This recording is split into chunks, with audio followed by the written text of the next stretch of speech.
Karibu wapenzi watazamaji na wafuatiliaji wa Victoria Media TV.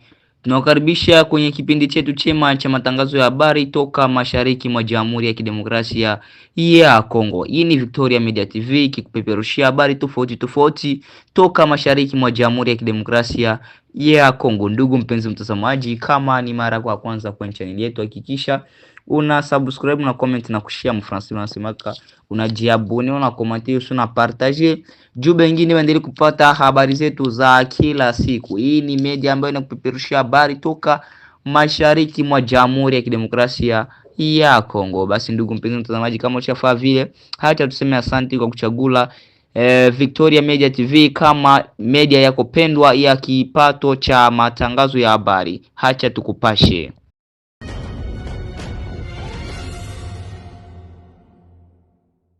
J'étais en train de dire, Bandeko Balandi, accord Yadoa avait posé des petits soucis.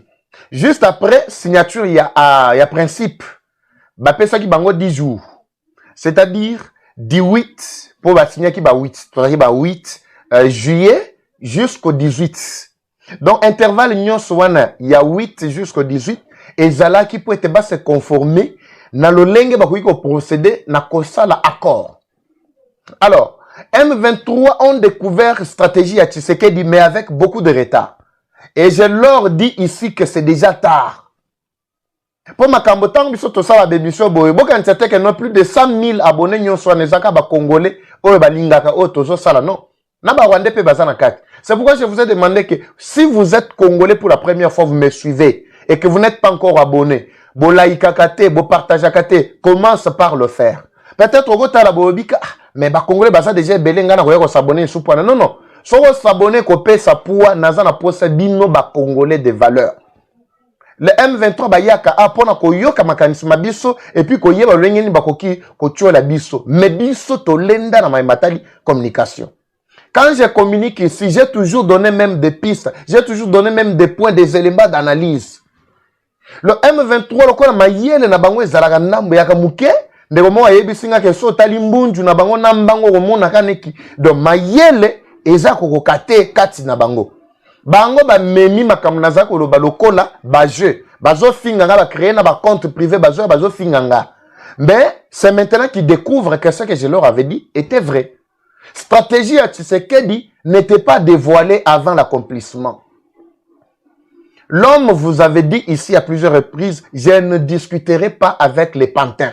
Je ne veux pas discuter avec les pantins. Vous ne compreniez pas.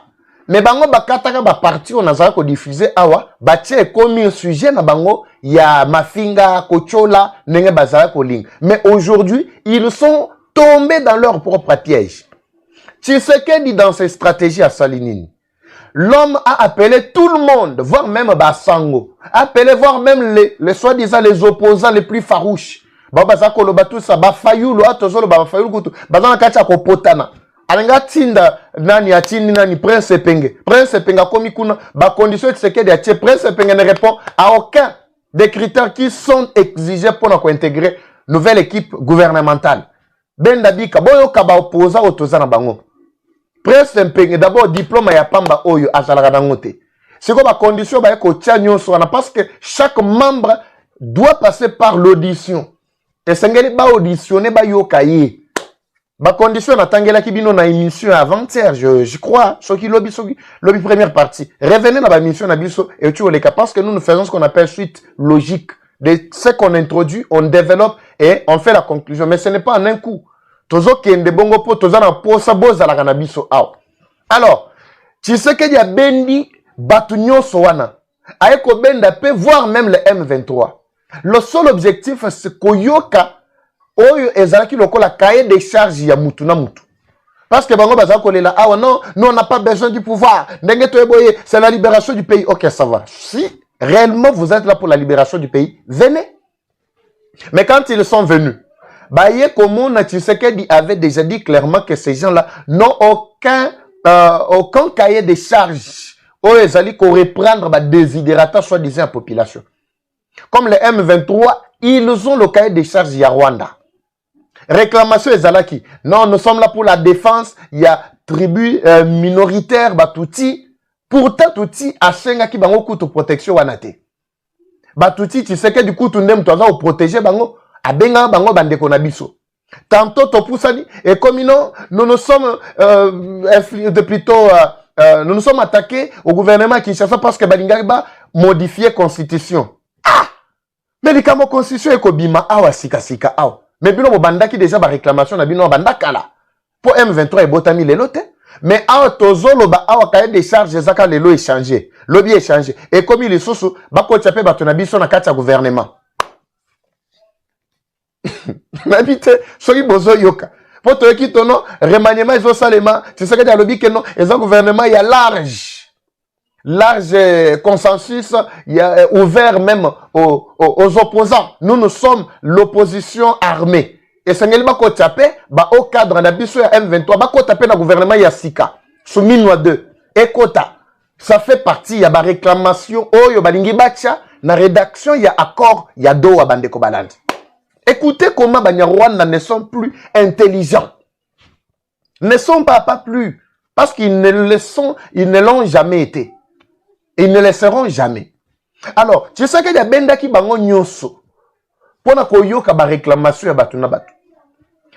Fayulu ayaki awa, il y a eu réclamation ezalaki non, pour ça nanga ezaki non, tokota na gouvernement. Mais oyamba au moins oyo basenko to ya posa oyo kabango po ete dialogue esalema c'est dans le bi na tikala ko boya ko la ko yamba basenko te to saki na bango aw ava bakende makamu na bango ya soi-disant pacte social et là makamu na ebisa ki bango parce que nazana posa ke batu nyonso bazala ils n'ont jamais donné suite na makamu wana ba misali bango moko kata di wahabu abu balobi bakende des deux tokoti na deuxième partie. Tu sais que y a Yambi Senko. Ba Senko baye bazo réclamer bazo pesa tu sais que di ba combo ya ba M23 pour être tu sais que dia yoka akocha bango na Tuluka oyo gouvernement Tuluka plutôt Souminwa 2 oyo zali en cours. Mama Souminwa nalinga yo mingi mère ngai. Ba tu va bengi ba li papa eba me to mona yo za o linga mère makasi me komo bete ba mbodi obeti na bieza ko beta te eza point de vue na zo pesa. Même nangona na lingaka mingi, je dis Tuluka wetu. Tuluka kita. Même na Kikongo elingi koloba kita Tuluka. Na Chiluba Tuluka kita. Mère kita na lingi yo mingi. Le problème c'est que awa ezali kama moka. Un moment temps on a solo baboy oui, chef a déjà porté son choix sur vous. Comme ça là tapé esprit au monde to ça la bobe miso ezande pour fongola ba congolais. Oui, yo posa congolaise, il faut fungwama. Oyo kaketoza na posa na minicho na bato baza vraiment ba agressif. Baza na moi dose moko ya agressivité vis-à-vis ya ba ennemi. Parce que soko talikosi agressivité esprit na ye wana eza pour na ko protéger bana na ye mais ko attaquer tout étranger qui vient na siège na ye. C'est ça ce que nous voulons. Nous n'allons pas nous combattre entre nous. Yango tozo senga o matcha dose. Ah, o matcha o tala ba erreur ya la fois passée. Otala que non, cette fois-ci en tout cas na ko ya na bambe bonate. Wana tokoyo kana. To wana, oza déjà reconduite. Tokobo ya neni. Eza bisote atako na lobia tseki da olongola yote. Alors tozo linga ne o matcha dose.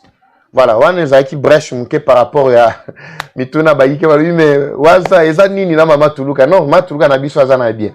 Mais to lukeleka solution ni wala mizali koya, to lukeleka ata moi place moko boye. Taka mutuneti mama Denise Nyakeo.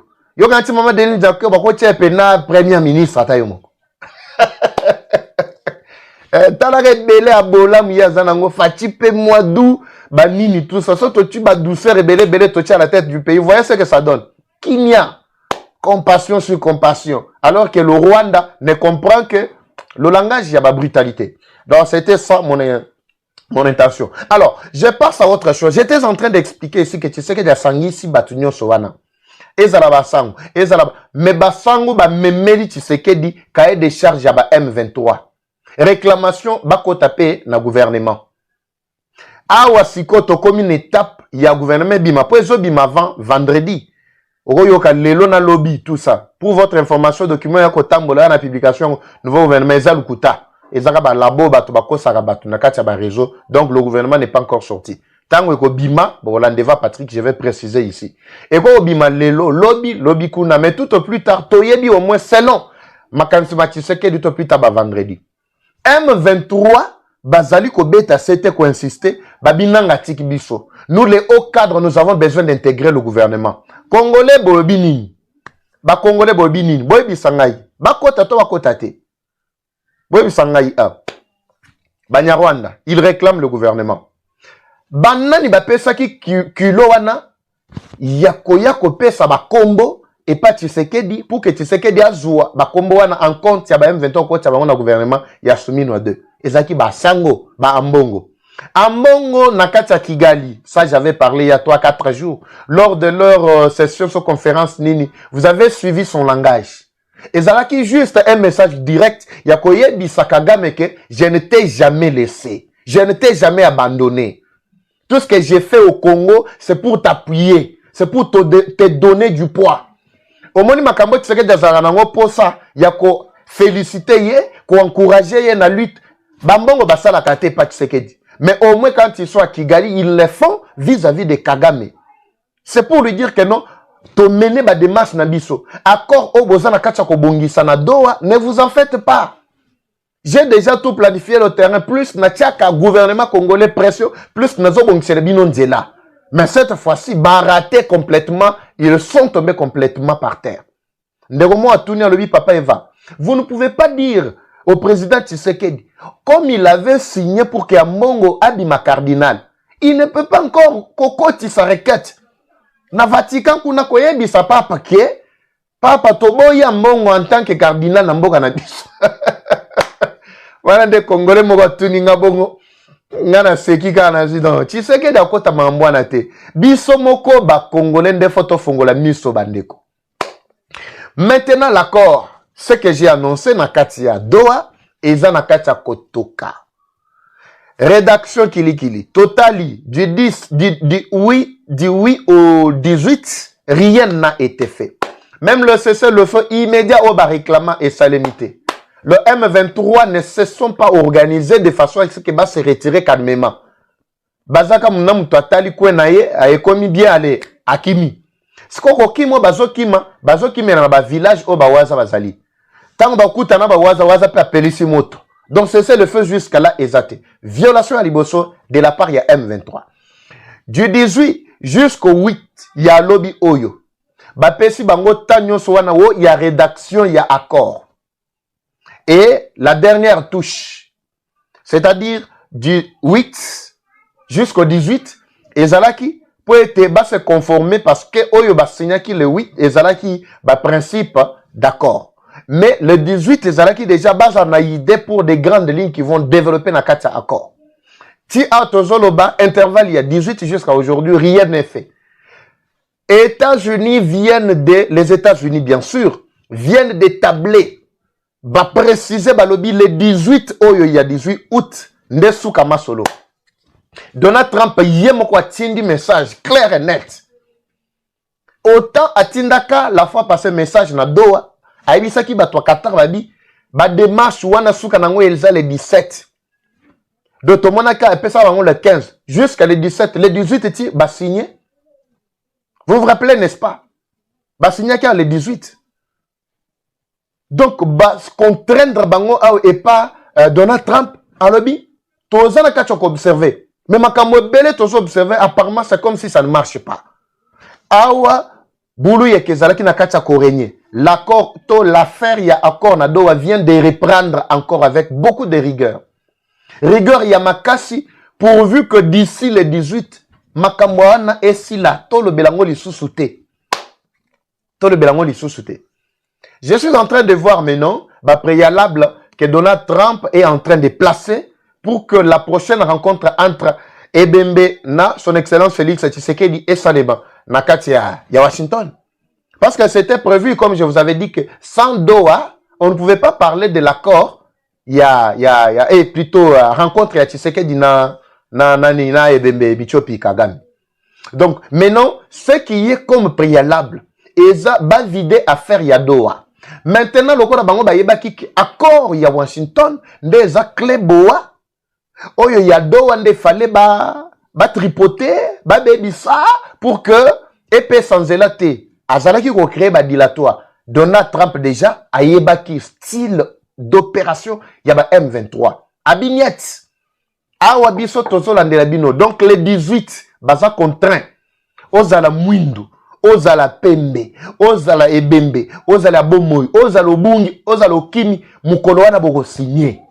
Quand neto ebisaki ebemba wakimaki to ebisaki ozala ebembe, ozala bomoi ko signer. Donc les 18 de fin masolo bandeko balani.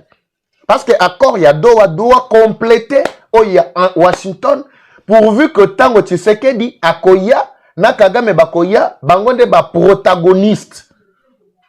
Ils mettent complètement fin à Makambouana. Donald Trump est en train de voir un peu, hein, pour Bango Bazala beaucoup plus pratique et pragmatique. Bazana Kotala, d'ici, probablement, parce qu'on a déjà consommé la première partie, il y a trentaine de jours, il y a Liboso.